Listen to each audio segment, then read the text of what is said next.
അറ്റുപോയിട്ട് തുന്നിച്ചേർത്ത കൈകൾ കൊണ്ട് തസ്ലിമ നസ്രീന് പുരസ്കാരം സമ്മാനിക്കുന്നത് തനിക്കും തൻ്റെ കൈകൾക്കും മനസ്സിനും സന്തോഷമെന്ന് പ്രൊഫസർ TJ ജോസഫ്. എസൻസ് ഗ്ലോബലിൻ്റെ ലൈഫ് ടൈം അച്ചീവ്മെൻ്റ് അവാർഡ് തസ്ലിമയ്ക്ക് നൽകുമ്പോഴായിരുന്നു പരാമർശം.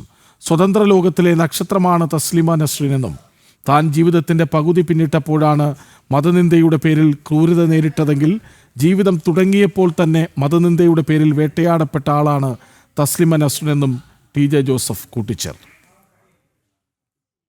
എൻ്റെ ഈ കൈകൾ കൊണ്ട് അറ്റുപോയിട്ട് തുന്നിച്ചേർത്ത ഈ കൈകൾ കൊണ്ട് ഈ എസൻസ് ഗ്ലോബലിൻ്റെ പുരസ്കാരം നൽകുന്നത് എന്നെ സംബന്ധിച്ചും എൻ്റെ കൈകൾക്കും അതുപോലെ തന്നെ മനസ്സിനും അത്യധികം എന്താണ് പറയേണ്ടത് ആഹ്ലാദകരമായിട്ടുള്ള ഒരു സംഗതിയാണ്.